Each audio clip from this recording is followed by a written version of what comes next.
Hi, this is Steve Hutchinson with Hutchinson Family Offices, and this is our July video, and talk a little bit about what happened in June. And I want to talk about some very important topics this month's video. Before I get started, though, I want to give a really big shout out to Sherry McWhorter of McWhorter Communications. They handle all of our videos. And I tell you what, we are just getting tremendous feedback from all of you. They do such a tremendous job, and it works a lot better than my iPhone. I'll be very straight up. We've got a couple great announcements. Now, first thing I want to do is I want to point out that some of you may have received in the mail a very special card, which is, this has taken our team a long time to develop, which is, I guess for lack of a better word, it's an app. And it's your ability to get one-click access to your portfolio on your smartphone. You can text or email or whatever you want to do, get in touch with our team. Also, too, you can watch our latest videos there. Take advantage of it. It's a great tool. We realize more and more every day that, you know, when I take a look at folks right now, this is what they use. Someone asked me the other day, they said, what about your computer at home? I don't even have a computer at home. You're looking at all my technology right here in front of you. So we developed an app for this, and we hope that all of you will take advantage of it. Now, the most important thing is come July 27th, which is a Tuesday, we're going to have our halftime report. Now, this is the first time we've done this, and I want to say almost 2 years. And the reason being, obviously, we got the wind taken out of us last year. We're going to have this at Sedgefield Country Club. And if you want to reserve your seat, it's going to be Tuesday, July 27th at 6:30 p.m. We have a very special guest, Bob Bourne, the CEO of Bourne Financial Group. As you know, we've done a lot of work with Bob over the years. Bob will be speaking there, and I'll be having a few comments, but it's going to be a good time. It's going to be at the club. We're going to have a nice meal. And so get in touch with Sarah, and we'll be more than happy to have you participate in that. We'd love to see you. Let's kind of go through some announcements first. As I always like to do, I like to take a good look at the labor report every month. I kind of key these videos after looking at the labor report. And the reason I look at the labor report is because it tells me what the underlying strength of the economy is. If people are working, the economy is going to do great. If people aren't working, we got problems. We're starting to see a little bit of a tick up in the economy as far as employment goes. In June, we had 850,000 new jobs created. The unemployment rate basically stayed the same, and you have to drill down into the numbers to figure out why that happened. I'm not going to bore you with that on this video, but we are seeing some move up in the unemployment situation, or employment situation. Very, very pleased. The number of unemployed individuals stayed fairly constant, very little change. About 9.5 million people basically aren't working right now. What's interesting, though, is on the other side of the equation, we got about 9 million jobs. And we always have a certain amount of transitory unemployment and people retiring and different things like that. So I think it's going to take a while to catch up. Folks are got to feel comfortable about getting out, going back into the workforce. There's been a lot of conversation about employment benefits or keeping people off the street.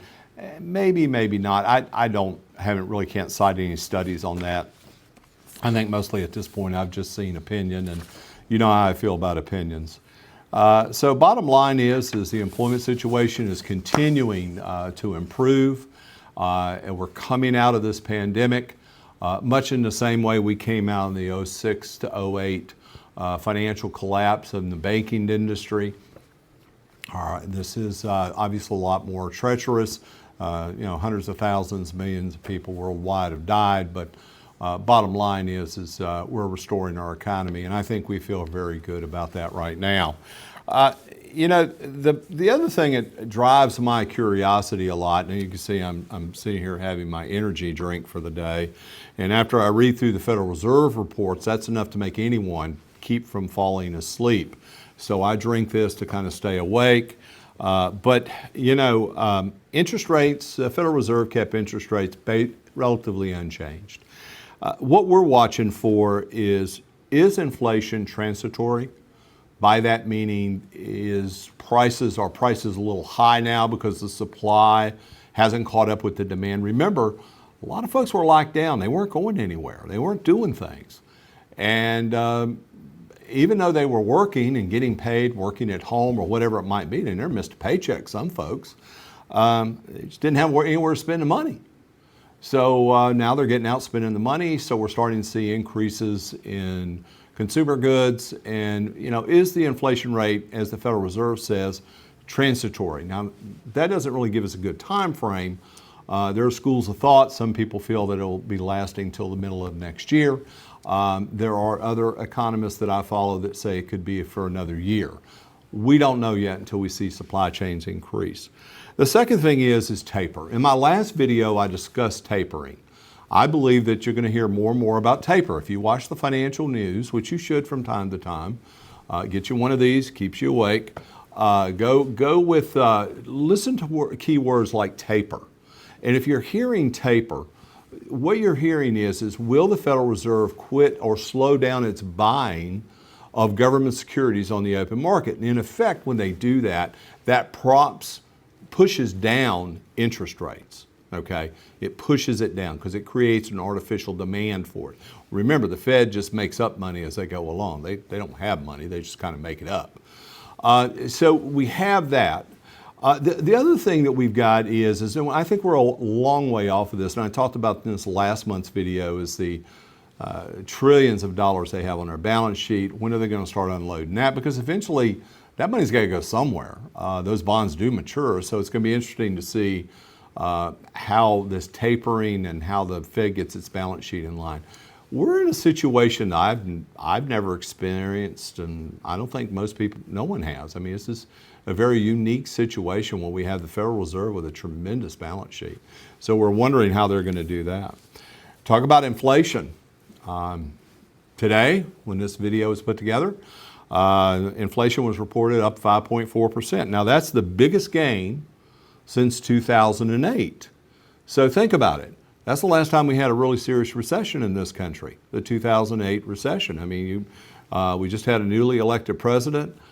We went through a banking crisis. We had a lot of problems there. We had companies closing down. You can go on and on and on. But economically, the country was in the toilet. Bottom line is as we came out of that recession, we saw inflation. So that's one of the arguments for transitory inflation is that as economies move out of recession, we start to see pent-up demand hit the market, and then that's where we see inflation. So we did see that. A lot of that was driven by autos. The interesting thing about I've got my cheat sheet here, is a lot of that was driven by autos. And I was talking to a good friend who went down to an automobile dealer, and he says, yeah, we got all kinds of cars waiting to come into the lot, but unfortunately we can't get chips, we can't get foam, we can't get, I don't know, whatever they can't get enough to get it on the line. And the problem is demand is up there. So we'll see how transitory inflation really is and what effect it will have on the economy. I don't think it's going to have any effect this year. I see very, very strong economic numbers coming out. What I read tells me that the economy is going to continue to improve and we're going to move forward as a nation. The other thing, the one wild card out there is oil. And article here I read, I guess, a week ago, by the Wall Street Journal, is the issue of oil. And the big question a lot of folks are asking is that, unfortunately, we have politicized oil. And I wish we wouldn't. I wish we'd let oil operate in a free market, but operate responsibly, okay? But we politicized it.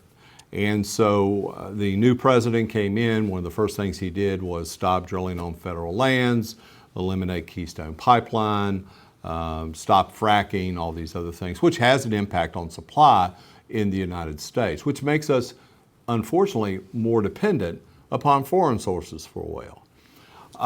How that dependency is going to shake out is kind of spooky at this point, because there are a lot of folks that are talking about $100 oil.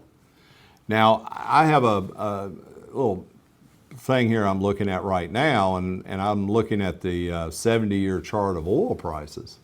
And quite frankly, we've had $100 oil. If you go back to 2012, we had $100 oil.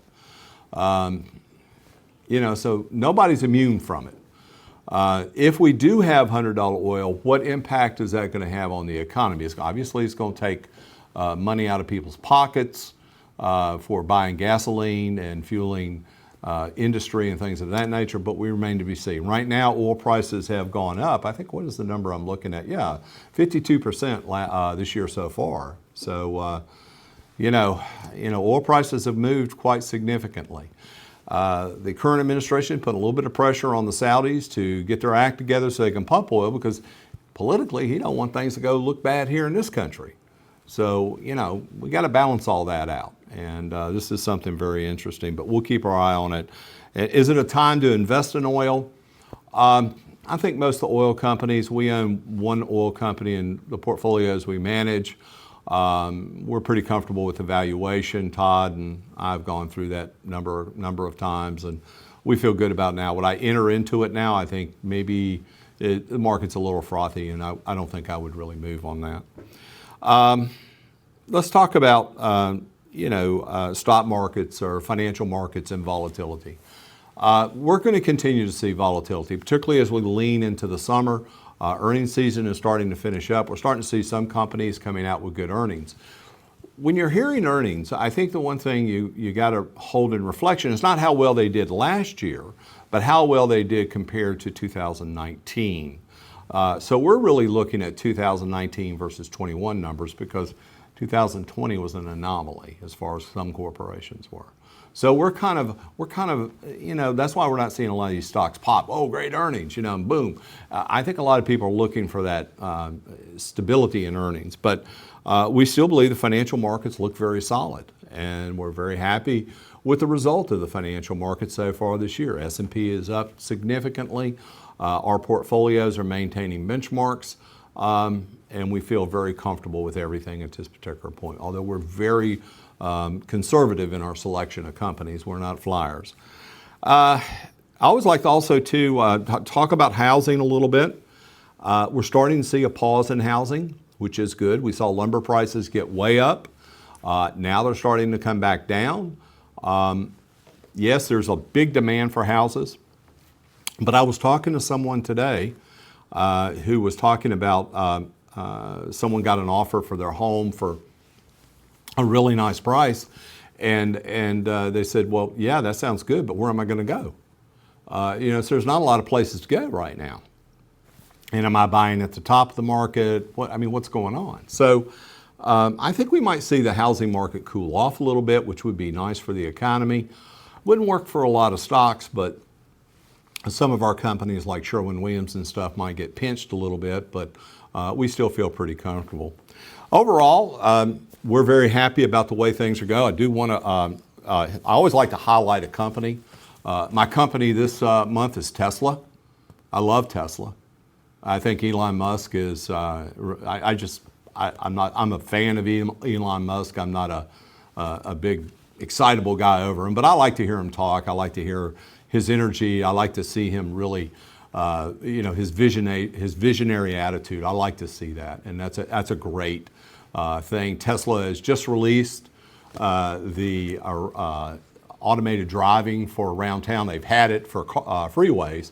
Now they got it on streets. And as a owner of a Tesla, and I think in order to be a portfolio manager, you have to be an early adopter.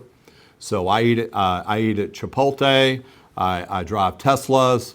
I enjoy Sherwin-Williams paint. I eat what I sleep with what I eat, or I eat my own cooking. How about that? So Tesla's coming out with this new, releasing the software upgrade for around town driving. The freeway driving works great. I've used it several times in my car. And I think, quite frankly, as these software upgrades come out, Tesla's going to be even more. I think the electrification of automobiles is going to be an industry trend that we're going to see for many, many, many, many years. And fortunately, Tesla is in a position where they're going to capitalize on it. That'll do it for this month. I've had a great opportunity. I thank you for watching the video, and I want to remind everyone, don't forget about Tuesday, July 27th, our very special event, and of course the app. I don't know. I guess you can check everything you want to check. Everything you want to do is real easy. That'll do it, and have a great summer, and we'll be talking to you soon. Thank you.